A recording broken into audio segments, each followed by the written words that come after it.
What up, y'all? It's Caprice, and I'm here with Worldwide Connection to show you guys the 10 things I can't live without. We're not cool enough for GQ yet, so we gotta improv a little bit, but yeah, I hope y'all enjoy. That I can't live without is my cars, man. I have a 2018 Jeep Trackhawk, and I have a 2018 Lincoln MKZ. The Trackhawk is currently getting worked on, and the MKZ is outside. As you guys know, a lot of you probably found out about me from the Trackhawk video. It was my dream car for a really long time. Shit's fast as fuck. But yeah, and the Lincoln is my daily right now, but I'm probably gonna surprise my papa and give it to him. Who gave you your love of cars? Did your dad pass that down to you, or was it your mom, or where'd you learn about that?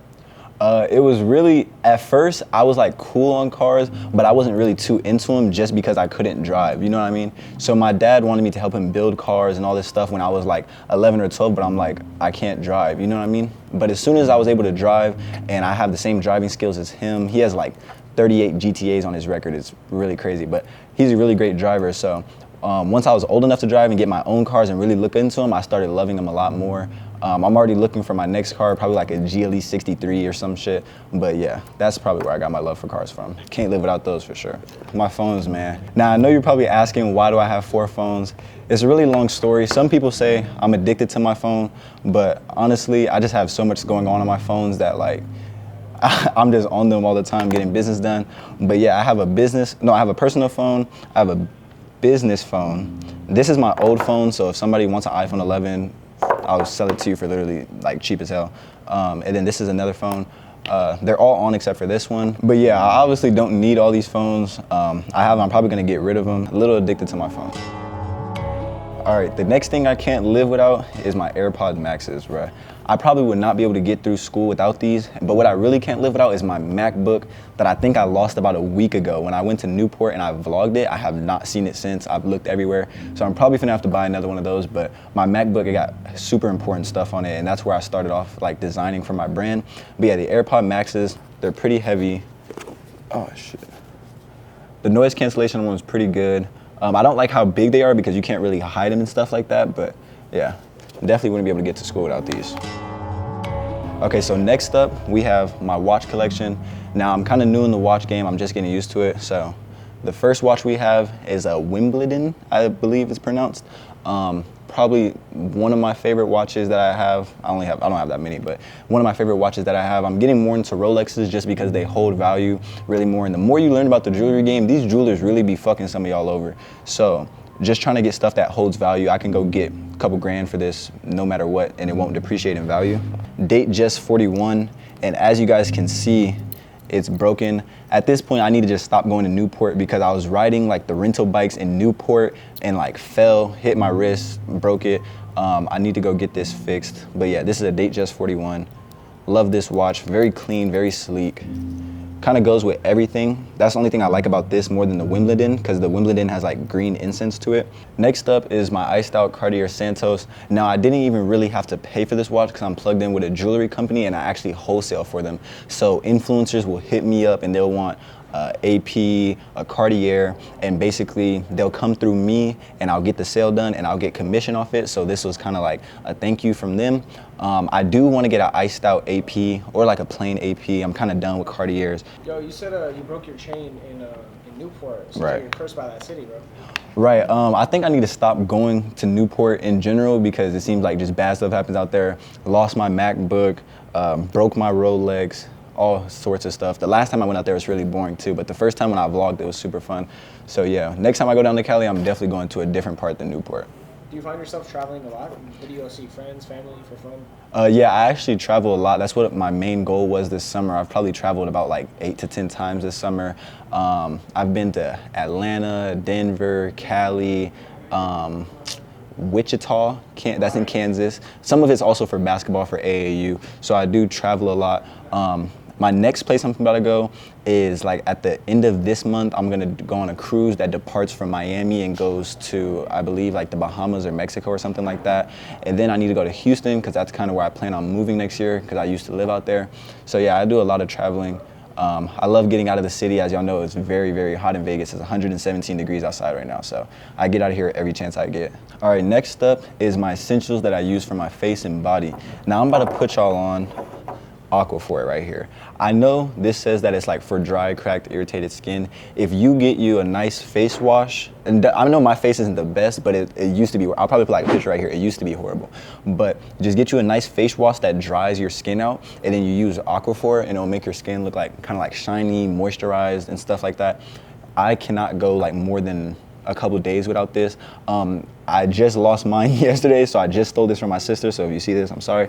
But yeah, I needed some. I have some on right now. I'll probably put some more on right now. But you could put this on everything. Some people think you only supposed to put it on your lips or something. I put it on my whole face, and like, yeah. Because when I go to more humid places, like Atlanta, etc., my skin always does really well because it's more humid, but out here in Vegas, it's super dry, so you need you some of this. Now, Cetaphil, I'm a decent fan of Cetaphil. I like to use Dr. Stroner's, it's like this, like, it's gonna sound crazy. It's like this 18-in-1. It says, yeah, Dr. Bronner's, that's what it is, 18-in-1. And it dries out your face. It literally feel like your face is breathing. It'll dry your face out crazy. But then I use this, and that's the key for it. But Cetaphil is good too. Now this is deodorant.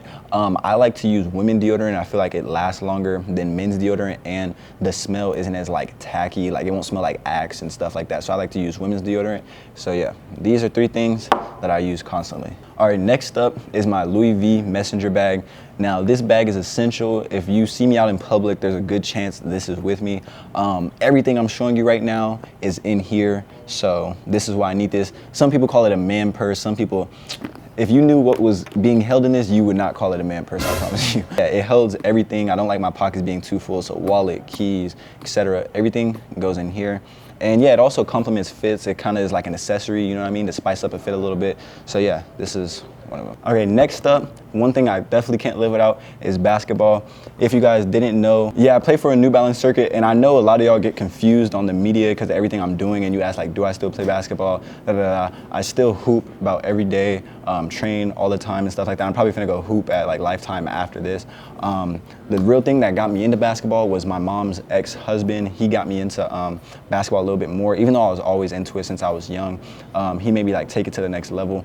And the thing that I love the most about basketball is when I was younger and like my mom and dad were going through a divorce, whenever I would realize, whenever I go play basketball, when I'm playing basketball, I wouldn't be thinking about none of that stuff, or I wouldn't be thinking about like no arguments they had, none of that, you know what I mean? So like if I play basketball, my mind's off it. If I have a bad day and I go play basketball, my mind's off it. Now, unless I'm not getting buckets, then it's just gonna make my day worse. But yeah, so that's why I love basketball.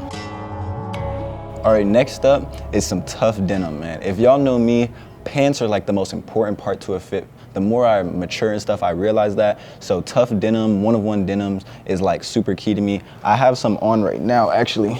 I don't know if y'all gonna be able to see that, but got these on, you feel me?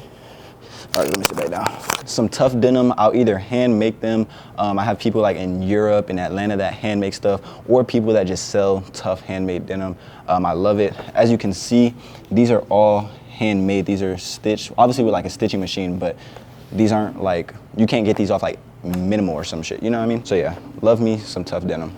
All right, next up is my Birkenstocks and my Yeezy Slides. I don't have them with me, but I always like to keep a good pair of slides. Believe it or not, even though I have like 200 plus pairs of shoes, I don't really like wearing shoes all the time, so I always wear some slides.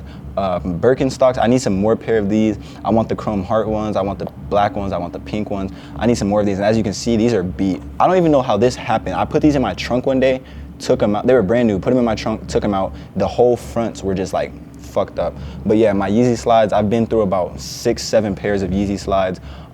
Swish Studios and Urban Necessities, they see me in there buying Yeezy Slides all the time because I'll leave them in my car and the sun will literally shrink them to like a size 9. So my little brother has like 2 pairs of Yeezy Slides that like just shrunk and I just gave them to him. So yeah, always gotta keep me some slides. I like to stay comfortable. Next up is gonna be my tattoos. A lot of you know me for my tattoos, mostly know me for my leg sleeve. Here's the leg sleeve. Whole lot of meanings to it. I have a whole YouTube video up of like all the meanings of my tattoos. I'll just explain like my most recent ones. This one says comparison is the thief of joy, because I used to compare myself to like other people doing better than me a lot back in the future, and it would like bring me down. So that's why I got this part. And then right here, this is what a lot of people get confused at. This is Abe Lincoln and he's half dead, because I believe money is the root of all evil. Money brings a lot of people's problems, so that's why I have root of all evil. And then I have the Anarchy A. It's not necessarily for anarchy because everyone in my family's first name starts with A. So it's basically like for all my family. But if you want it to mean anarchy, I don't really care. Right here, I got this same tattoo that my dad has. It says stand for something or fall for anything, which basically means like I have morals and I have stuff that I stand on that I won't go against. I'm not one of the creators that you're gonna have to worry about on some like Illuminati shit, covering one eye shit. Hopefully they don't kill me for that. But yeah, so I stand on what I stand on and I believe what I believe, and no man can change that. And last but not least, we got protection. Now, obviously I'm aware that I don't have any ops and I don't have necessarily people looking for me, but I do know that I'm a young dude from a city where a lot of people don't have like crazy amounts of money or doing what I'm doing. So I know people can envy, blah, blah, blah, blah, blah. So I just have it to protect myself. I'm not like a crash dummy or anything.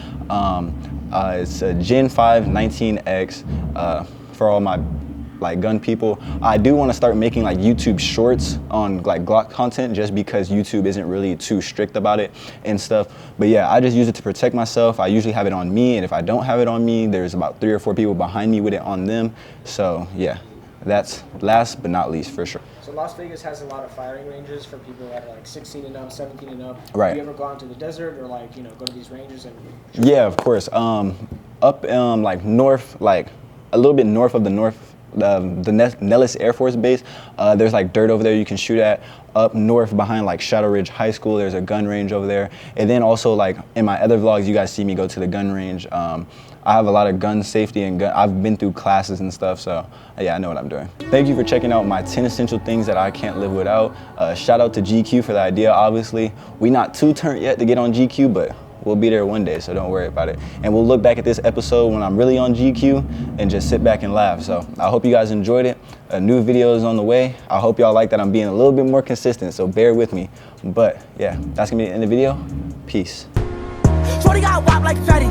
Bright when I love to get ready. Then on my vomits to everything daddy. And shot to the eye, now he looking like Fetty. Bitch, I be geeking, I told her what. Shorty a thotty, she don't give a fuck.